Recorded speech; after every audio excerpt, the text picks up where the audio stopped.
mettre au cœur de l'actualité dans les établissements de l'enseignement supérieur et universitaire est un devoir et une priorité. Mesdames et messieurs, bienvenue à cette nouvelle édition du journal universitaire.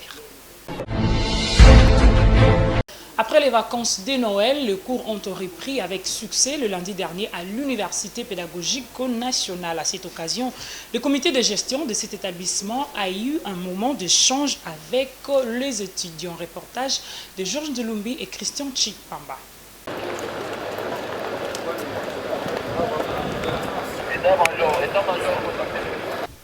Les vacances de Noël terminées, l'heure est à l'apprentissage de ces étudiants de l'Université pédagogique nationale qui ont repris le chemin de l'université ce lundi 6 janvier 2025. Au cours de cette cérémonie, la rectrice de l'UPEN, professeure ordinaire Yvonne Bébéké, a, en présence d'autres membres du comité de gestion, rappelé à cette crème scientifique quelques orientations à respecter scrupuleusement tout au long de cette année académique, en leur prodiguant également quelques conseils. Ce jour nous a permis de vous donner quelques pistes pouvant vous guider à franchir les caps de vos études. Aujourd'hui, le 6 janvier 2025, date retenue pour le début effectif des enseignements théoriques et pratiques au nom du comité de gestion, ainsi que à ceux de tous les cadres qui participent à votre formation, à savoir professeurs, chefs de travaux, assistants ou encore le personnel administratif, technique et ouvrier, je vous souhaite encore une fois la bienvenue dans notre université. Camarades étudiantes, camarades étudiants, vous avez choisi de fréquenter notre université qui vous a ouvert ses portes sans tergiverser. Elle vous reçoit comme une bonne mère poule qui se bat bec et ongle pour donner une bonne éducation et une formation à ses enfants. Vous devez en retour lui rendre l'ascenseur en obéissant à ses lois et en mettant en pratique ses enseignements, en protégeant les biens et matériels qu'elle a mis à votre disposition, afin que vos jeunes frères et sœurs qui viendront après vous trouvent un cadre propice pour leur épanouissement intellectuel. En arrivant à l'UPN, vous n'avez qu'une seule mission, celle de vous perfectionner, afin de devenir des citoyens utiles à notre beau pays, la RDC. Occasion faisant les larrons, le secrétaire général académique de l'UPN, professeur Jean Loaka, a appelé les étudiants à plus de sérieux aux études car l'UPN croit à leur capacité de s'adapter au système LMD opérationnel au sein de cet établissement. Nous croyons à la capacité de l'UPN de vous accompagner dans la concrétisation de vos rêves, de devenir à l'issue de votre passage dans ce beau alma mater des hommes et des femmes formés et compétents. Au terme de la visite de membres du comité de gestion dans quelques auditoires, pour se rassurer de l'effectivité de la reprise de cours, un culte d'action de grâce a été organisé au cours duquel les participants ont recommandé la suite du programme des activités académiques entre les mains des dieux.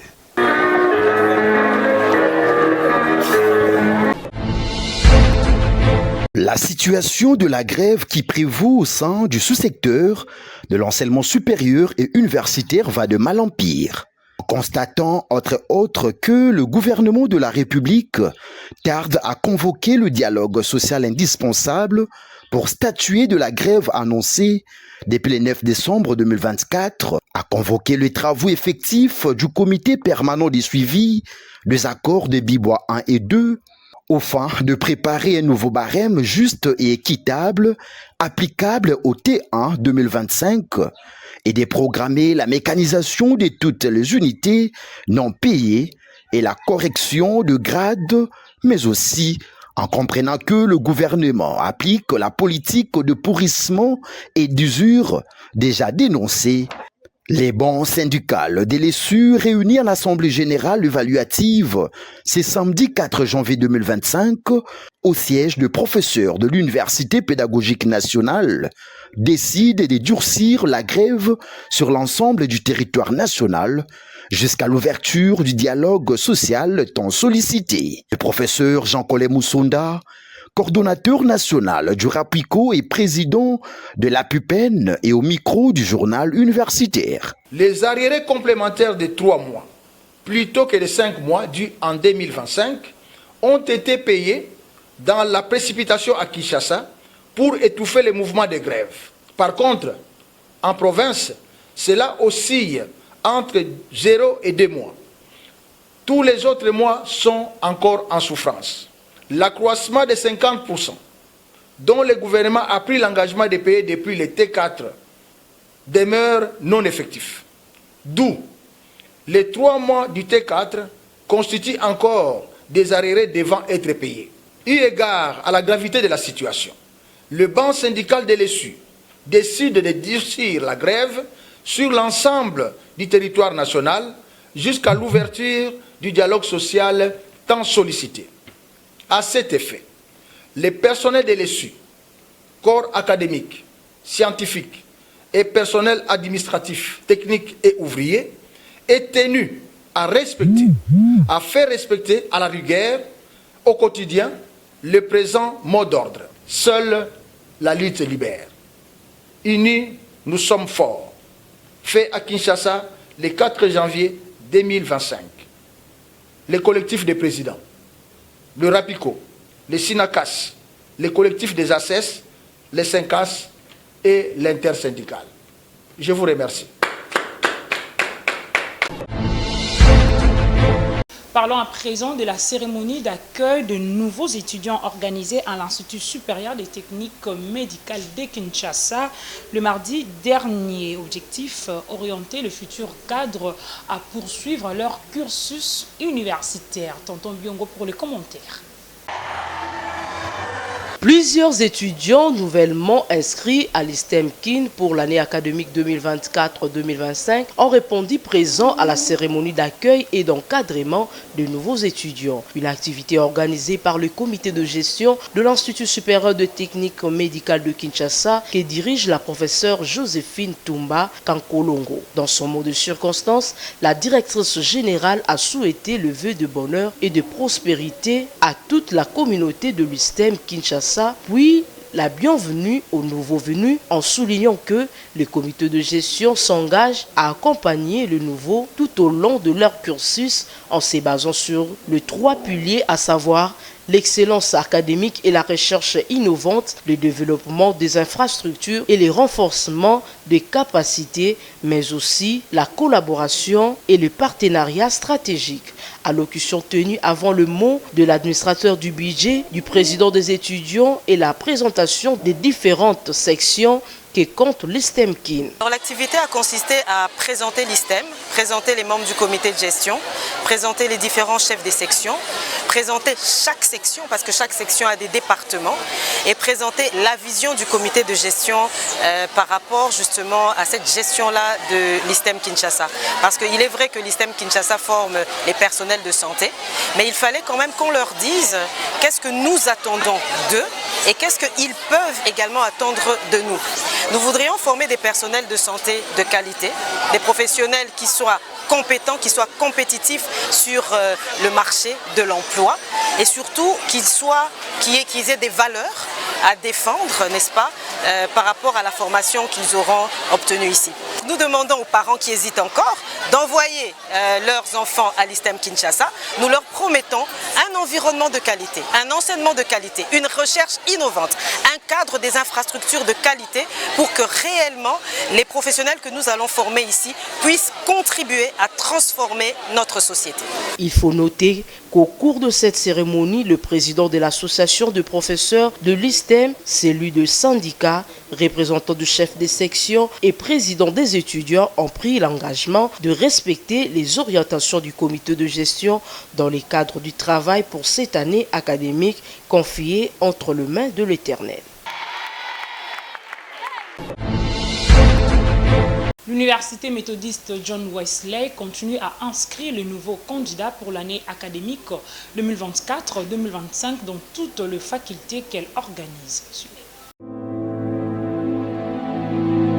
Étudiants et étudiantes, congolais et congolaises, vous qui désirez poursuivre vos études universitaires, accroître votre connaissance et être pétri des valeurs incontestables, suivant les exigences du système licence, master et doctorat, l'université John Wesley reste la meilleure dans la formation des qualités de futurs cadres de la République démocratique du Congo. L'université John Wesley ouvre ses portes pour les inscriptions de nouveaux candidats dans toutes ses facultés, à savoir la faculté de sciences informatiques, la faculté de sciences de la santé, la faculté de sciences agronomiques et de l'environnement, la faculté de sciences économiques et gestion des entreprises, la faculté de sciences de la communication, faculté de sciences sociales, politiques et administratives, la faculté de droit et la faculté de théologie. Étudier à l'université John Wesley, c'est étancher votre soif du savoir-faire et être, car la science, la spiritualité et le développement sont la devise de cette université. Pour vous qui êtes intéressés, voici l'adresse. Numéro 1, avenue du Palais du Peuple, commune de Lingwala, référence derrière le Palais du Peuple.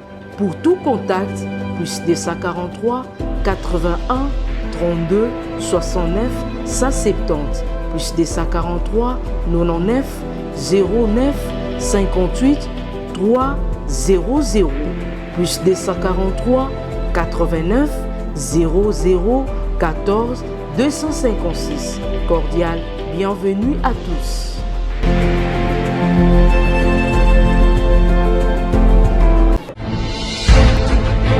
Rendons-nous à la Haute École de Commerce de Kinshasa pour parler du deuxième tour du test d'admission de nouveaux candidats inscrits aux différentes filières organisées par cet établissement pour l'année académique 2024-2025. Margot Orlando et Blaise Boucha pour les détails. Le nouveau inscrit à la Haute École de Commerce de Kinshasa dans les filières informatiques de gestion, comptabilité et contrôle, marketing, secrétariat et entrepreneuriat étaient nombreux à participer au deuxième tour du concours d'admission organisé ce mercredi 8 janvier 2025 suivant les prescrits de l'instruction académique 026 du MINESU. Répartis dans plusieurs salles, les candidats ont passé leurs épreuves dans des conditions optimales, portant sur plusieurs matières, notamment le français, le mathématique et la culture générale, comme en témoignent ces images. Pour joindre l'utile à l'agréable, quelques étudiants se sont exprimés après les 10 concours. Premièrement, j'ai choisi la Haute École de Commerce parce que je trouve que les enseignements sont bons et puis ils ont aussi la formation. Je dirais qu'ils ont aussi la formation. Les tests, ça a été très bien et puis je trouve que c'est vraiment bon. J'ai choisi Haute École de Commerce de Kinshasa parce qu'il y a une bonne éducation et c'est pour cela que j'avais choisi de venir étudier ici. C'était tellement formidable, on a bien fait l'examen vraiment, c'est bien passé. Donc on espère de meilleures choses ici à la Haute École de Commerce de Kinshasa. Il y a lieu de noter que le cours ont débuté depuis le mois de décembre et se poursuivent dans toutes les filières promotion de la Haute École de Commerce de Kinshasa dirigée par le professeur Edson Nyonsaba Sebigunda. Poursuivons cette édition par ce message de vœux qui nous parvient de l'Institut supérieur pédagogique de la Gombe. Message de vœux de l'Institut supérieur pédagogique de la Gombe.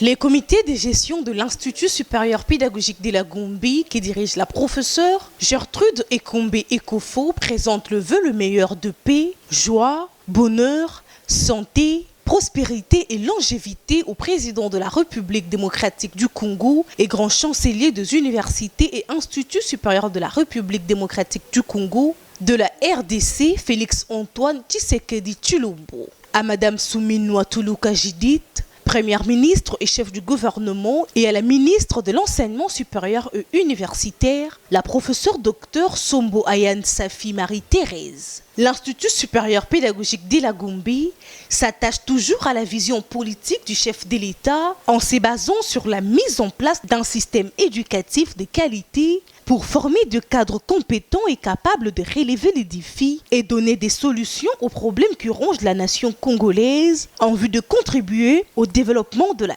RDC. Qu'il plaise à Dieu de combler à leur excellence la sagesse et la force dans l'accomplissement de leur mission. Vive l'année 2025. Fait à Kinshasa le 30 décembre 2025, professeur Gertrude Ekombe Ekofo, directrice générale de l'ISP Gombe. Suivez à présent cet élément que vous propose notre rédaction sur quelques réalisations du comité de gestion Ekombe à l'Institut supérieur pédagogique de la Gombe qui reste déterminé à assurer l'amélioration de la qualité de la formation des étudiants et du social de son personnel. Nisha Kalunga pour les détails. L'amélioration de la qualité de la formation et du social est l'un des objectifs nobles poursuivis par le comité de gestion de l'Institut supérieur pédagogique de la Gombe, chapeauté par la professeure Gertrude Ekombe Ekofo depuis sa nomination et sa mise en place par l'arrêté ministériel numéro 00464-MNB-MNB-RMM-2021 du 23 décembre 2021. Cet objectif, qui reste le cheval de bataille de ces comités de gestion, a fait renaître les climats de confiance et l'unité du personnel qui n'existait plus au sein de la communauté universitaire de l'ISP Gombe avant leur entrée en fonction en 2021-2022. Chaque agent et enseignant est animé de l'esprit de collaboration et de solidarité pour améliorer la qualité de l'enseignement dans cette institution tout en disposant d'une bibliothèque dotée des livres pour la recherche de ses étudiants. Du point de vue augmentation de la prime locale de transport et l'amélioration de la qualité des soins médicaux du personnel et étudiants de cette institution, les comités de gestion Ekombe l'a majoré selon les grades du personnel par rapport à la situation de l'année 2021-2022 et il a en outre accueilli 5 médecins qui sont affectés au centre de santé de l'ISP Gombe et a disposé de produits pharmaceutiques pour faire face aux soins de première nécessité et les cas graves sont transférés dans les formations médicales spécialisées et prises en charge par les comités de gestion.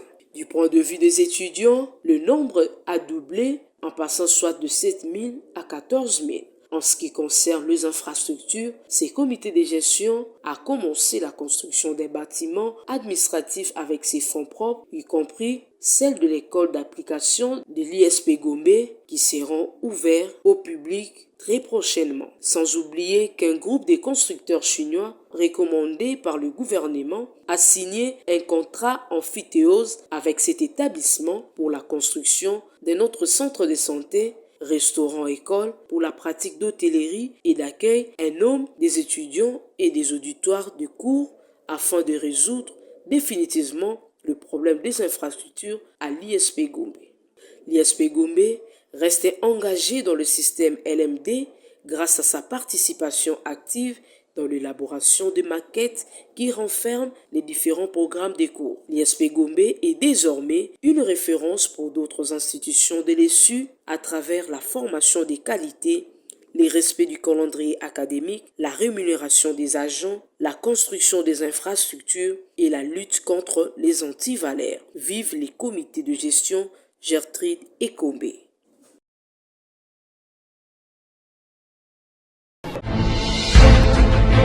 Restons toujours à l'Institut supérieur pédagogique de la Gombe qui continue à inscrire le nouveau candidat dans toutes les filières qu'il organise pour l'année académique 2024-2025. Suivez.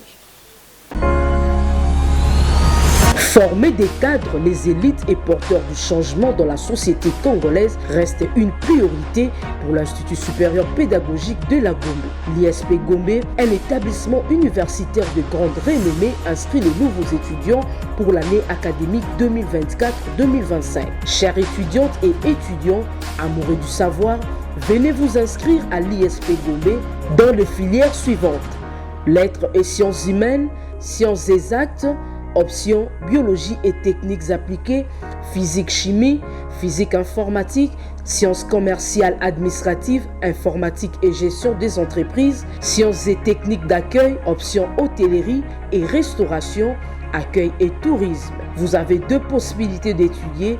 L'ISP Gombe organise ses enseignements en 2 vacations, soir et jour, selon les normes du système licence, master et doctorat. À l'ISP Gombe, c'est la qualité et l'excellence dans tous les domaines de la formation. Nous sommes en plein centre-ville, précisément au croisement des avenues Père Boka et Kisangani dans la commune de la Gombe. Référence, Centre culturel Boboto. Hâtez-vous car les places sont limitées.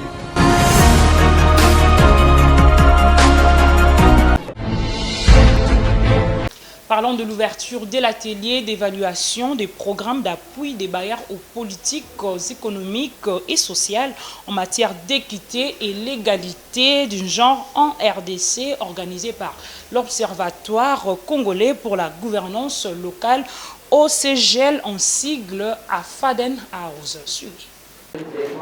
C'est parti avec l'atelier d'évaluation de programmes d'appui de bailleurs aux politiques économiques et sociales en matière d'équité et l'égalité du genre en République démocratique du Congo, organisé par l'Observatoire congolais pour la gouvernance locale, OCGL en sigle. Des primes abord, les directeurs pays Friendlich Ebelt Stiftung et le coordonnateur national de cette structure, Maître Jonathan Chouka, a accueilli chaleureusement les participants dans son mot de circonstances. Nous avons fait un constat en tant qu'observateur, c'est que la participation de femmes demeure toujours mitigée et qu'il fallait réunir les acteurs qui évoluent sur la thématique genre, les acteurs de divers horizons, pour pouvoir évaluer ensemble qu'est-ce qui ne marche pas, quelles sont les faiblesses de l'intervention des partenaires et qu'est-ce que nous pouvons réserver comme recommandation à adresser à ces bailleurs de fonds, à ces partenaires techniques et financiers, mais aussi au gouvernement de la République. Pour cette journée riche en couleurs, plusieurs présentations ont été au centre, entre autres l'évaluation des standards des qualités des politiques économiques et sociales,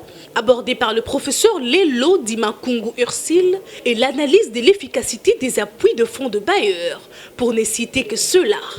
Il est essentiel de noter que le gouvernement congolais, en collaboration avec la société civile et la communauté internationale, s'engage à mettre en œuvre ces réformes de manière inclusive et transparente pour garantir un développement économique et social durable et équitable pour tous les citoyens de la République démocratique du Congo. Une photo des familles a sanctionné cette journée.